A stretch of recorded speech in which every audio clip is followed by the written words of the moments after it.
Some months back, I had a glimpse into the future where I saw that Giga India was a thing that could happen. Actually, I guess that's over a year ago now. Wow, my vision into the future is remaining pretty good. But Randy, best-selling author Randy Kirk, has been digging into the issue of India even further. Perhaps even further than I went. Perhaps he covered different ground than I did. So we're going to compare notes and discuss the possibility, the potential benefits of Giga India. I'm Brian. Welcome to my Tesla Weekend. Randy, good to have you. It's always so great to be joining you. Yeah, it is great, Randy. So you've been doing some digging on India. What have you found? I wanted to take a look at the whole situation with Asia as a whole, but specifically with regard to India, as to is India the best place to go? Is it the best place to go for manufacturing? Is it the best place to go for the potential customer? Is it a good place to go with regard to the government, with regard to wages, all those kind of things. And so I brought on a bunch of different experts onto my channel, and we attacked it from this direction and that direction. And we also looked at, what about Malaysia? What about Indonesia? What about a second factory in China instead?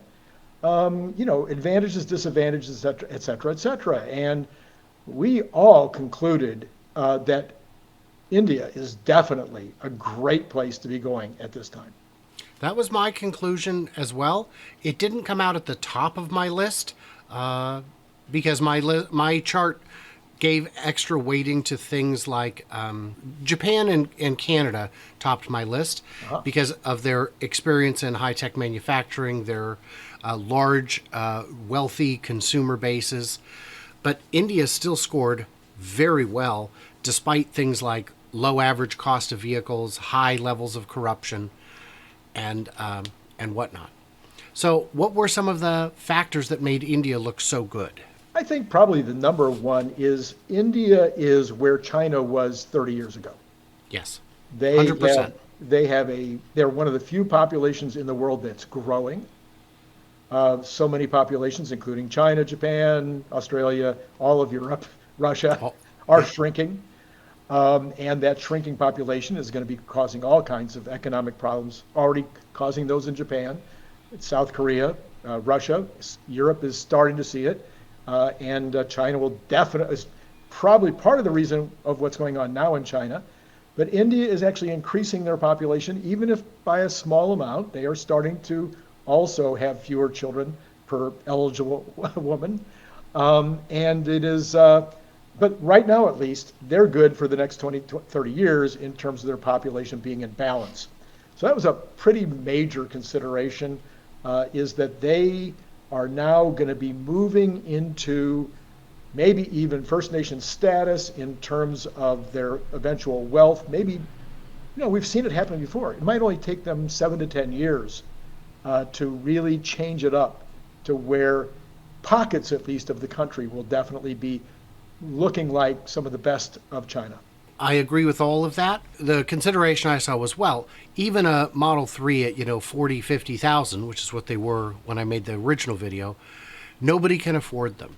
And what I said is, even at 40 to 50,000, their top 1% is 12 million people. That's substantial. Their top 2%, 3%, double and triple it. You're talking 36 million potential buyers in the top 3% of income. But we're not talking about a $50,000 Model 3. We're not talking about a $35,000 Model 3. We're talking about a $25,000 compact. Or maybe even lower.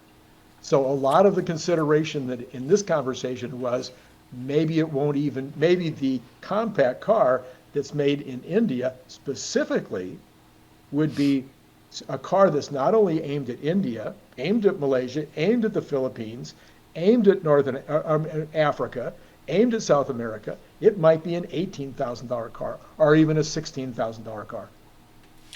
I could not disagree more because, for one thing, it doesn't need to be. Okay. They would, even at $2 million a year, they would sell more than they could satisfy demand. So the other thing is India, one of my factors was India's a right-hand drive country. Yes. So it could be an export hub to all the right-hand drive countries. You know, the terrible countries no one wants to live, like, England. I tease my friends across the pond. I've been there and it's lovely. You just drive on the wrong side. It's very upsetting. What's wrong with that? So, Well, okay. what are some... So for instance, Yes. though, we could have a nice middle ground there. You could have a car that has an $18,000 base, and for the first 3 years, it's a $25,000 car because they sell out on the higher number, the higher versions of it. Yeah, yeah. Well, but I think the problem with a $17,000 or $18,000 car is you run out of total dollars. Even if you're selling it at 20-30% margin, it's not enough dollars to accelerate the mission. We need to be getting enough profit per unit that we can build the next factory, that we can build the next mega factory, that we can build all these things and get them in the kind of position we want them. And if you're making $3,000 a car, it's real tough. It's real tough. You sell 1 million cars and you only get $3 billion. That's not the kind of return that Tesla would, I think, consider acceptable. What were some of the concerns or drawbacks that you saw with India? Well, I suppose the biggest one that everybody talks about is the bureaucracy. So you take Germany and maybe double it in terms. I don't know. At least Larry Goldberg, who's had a factory there, who still has a company he recently sold that has at least hundreds, maybe thousands of employees in India, was very concerned about the bureaucracy. Not to say that he doesn't love the place, thinks it's a great place to do business, but there is a lot of bureaucracy. Red tape. Corruption. Red tape and corruption. Now, my counter to that is Tesla gets special deals. Berlin has terrible bureaucracy, terrible permitting delays. Look how long it took them to get the airport built. When Tesla went in, they said, look, if we can't get fast track approval on our permits, we can't do this. Can we get them or not? And they said, we will dedicate a department to making sure it happens, because otherwise it ain't going to happen. And the same with the corruption. If I try to open a factory in a corrupt place, I will assume that I need a substantial budget for bribes. But if the president of that country says, you're not going to charge him bribes, I'm still going to have a budget, but it's going to be vastly smaller, 90% smaller at worst. So those things, I think, can be overcome. That's why on my chart, I had a whole column for political will. No, I see. No. And if there's no political will, if the government is against you, you will not succeed. If the government has your back, you stand at least a chance. You won't face horrible, unnecessary delays and hurdles that could kill the business too soon. And there is history. So Foxconn is already over there. I think it's Microsoft that's going there. So there is history. They can look at how well did Foxconn do in terms of building up their facility for Apple. Because I know Foxconn pulled out of Brazil. Yeah. Which surprised me. Oh, really? Oh, well, I thought if Foxconn made a move that they would stick with it, that they would have enough foresight to know what to do.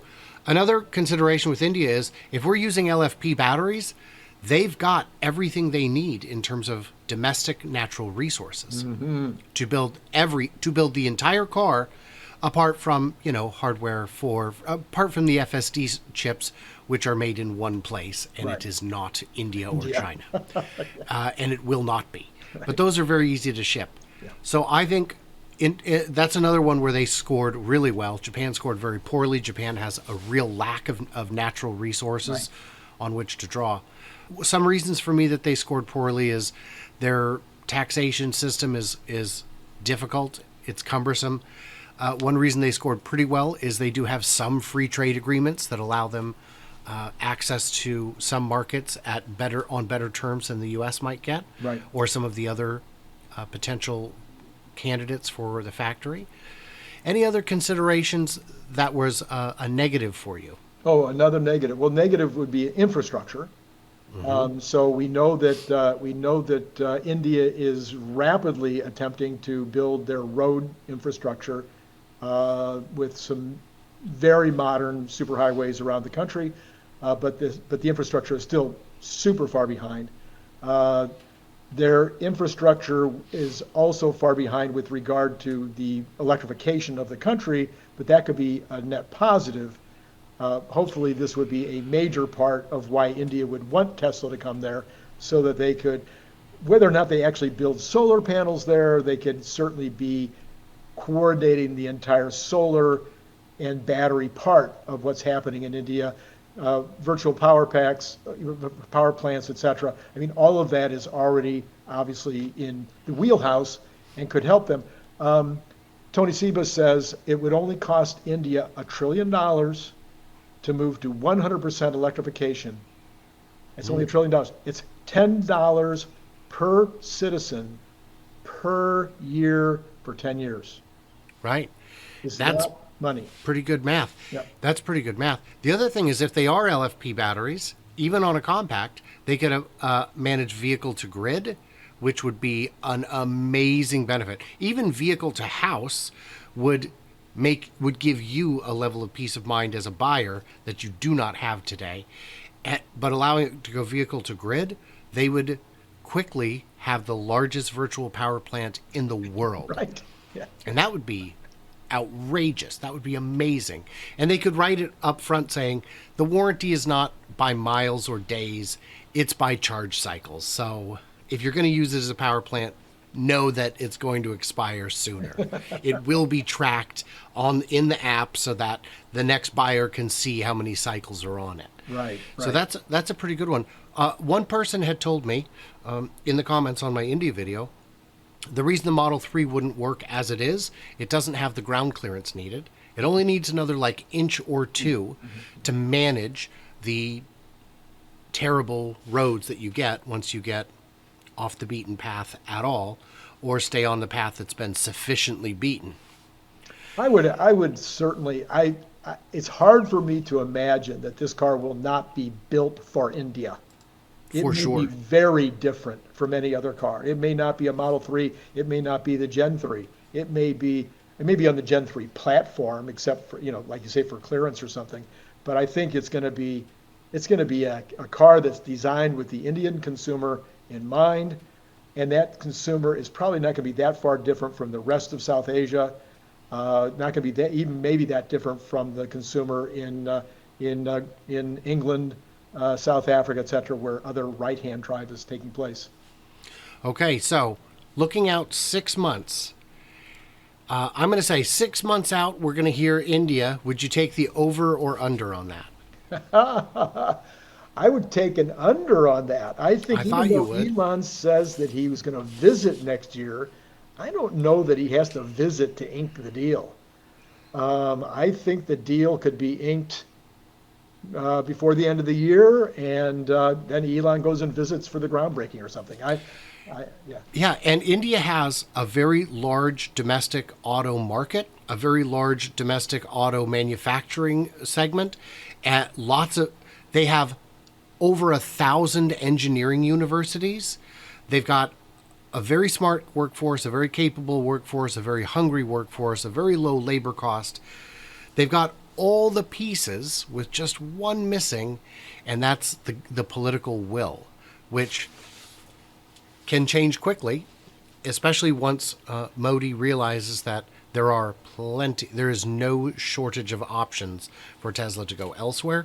And for Tesla, this is wonderful because this would give them essentially a first mover advantage in the world's most populous country. They would become the name in premium electric cars. Yeah, Just it. I think the political will, that could be a lot of poker playing. I think the political will is, if it's not there, then Modi needs to step down, because this would be a massive, massive get for India. It's almost hard to imagine a more important get for them. Obviously, we're not just talking about cars. We're not just talking about electrification. We're talking about robots. We're talking about all kinds of things that are coming that are going to be as beneficial to India. People might say, oh, well, they got plenty of population. They don't need robots. Robots are going to make any place they go, they're going to make the population wealthier. If the robots work, they will be used. Robots, India and China already use robots in factories of the traditional variety. It's all a matter of dollars and cents. Okay, well, Randy, I want to thank you for hanging out and chatting with me about India. I'd love to go there. If you're in India and would love to have me come visit, you got to help me make it happen. Yeah, it's an exciting place. I've never been. I've heard all kinds of things about it. So, what did we miss? What did we misunderstand? Leave it all in the comments below. Check out Randy Kirk if you get a chance. He's got a YouTube channel. I'll probably put it in the description, if I feel like it. We'll see. And leave him some comments on some of his amazing videos that I'm in. That's fun. For everyone else, stay tuned, stay juicy, and I can't wait to hear from you clever robots in India.